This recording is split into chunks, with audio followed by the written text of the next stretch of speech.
الجمهور شاركها الفرحة. لقطات من حفل عيد ميلاد البلوجر منى طه، وليه البنات بيغيروا منها وازاي اختارت فستانها. الهدايا هي باسورد الدخول للقاعة، والجمهور شاركها الفرحة بمسابقة مخصوص. خلطة الميك اب غريبة والبنات بيغيروا منها، وفستانها لها في الترند. لقطات من حفل عيد ميلاد البلوجر منى طه، ازاي منى قلعت الفستان الأحمر ولبست البامبي، ويا ترى الحفلة دي اتكلفت كام، وهل مامة منى كانت مبسوطة باللي حصل، كمان ايه اللي صحابها قالوه عن الحفلة وعن الميك اب بتاعها. كل ده واكتر هتعرفوه معانا في الفيديو ده، بس تابعوني للآخر.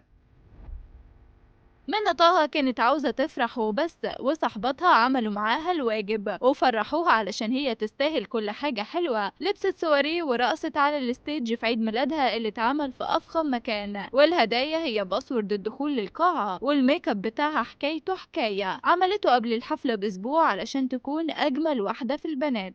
منى عملت مسابقة لجمهورها وقالت اللي هيتوقع لون فستاني ايه هبعتله لوكيشن الحفلة علشان يحضرها معانا، وفعلا شعللت الحفلة بإطلالتها وصحابها شرفوها بالهدية اللي تكلفتها كبيرة جدا. هي كمان جهزت الحفلة على أعلى مستوى علشان ياخدوا راحتهم طول الليل. كانت واخدة بالها تطلع شيك زي عادتها علشان تلهف العيون، وأناقتها وجمالها ساعدوها تلهف الأنظار من صحباتها البنات. رقصت هي ومحمد لوحدهم على الستيج، لكن صحابها ممسكوش نفسهم برضو، قاموا رقصوا معاهم. وطبعا الدي جي شعل الحفلة. القاعة كانت مليانة ناس علشان منى طه مشهورة جدا على السوشيال ميديا وحبايبها كتير ومعرفة أكتر. هي عملت فيديوهات على تيك توك وقالت الكل معزوم، وفي ناس قالت إن تكلفة عيد الميلاد ده يخلي بنات كتير تتجهز وتتجوز، لكن منى طه شايفة فرحتها بيوم زي ده حاجة مهمة. دي كانت بتزغرط ومبسوطة بالحفلة، أما مامتها شجعتها ورقصت معاهم. منى طه جهزت للحفلة قبلها بشهر وعملت ميك اب وجربت أكتر من نوع، والفستان كان أهم حاجة عندها، علشان كده خدت رأي صاحباتها واشترت أكتر من واحد، وفي الآخر لبست سواريه بامبي وحطت مرطبات وكريمات على بشرتها علشان يناسب الميك اب. كمان حطت مرطب على شفايفها علشان لما تحط روج يوم الحفلة شفايفها ما تشققش. منى كانت بتعزم صحابها بطريقة كوميدية مضحكة، قالت لهم رسالة لصحابي مفيش أعذار، واللي هيجي يا ويله مني أيامه مش هتعدي. تتوقعوا مين ما راحش من صحابها؟ منى علاقتها كويسة بصحابها وهم كمان بيحبوها علشان هي كاريزما وكمان شخصية طيبة وبتساعدهم وبتقف جنبهم، وعلشان كده الكل راح لحد عندها علشان يعمل معاها الواجب.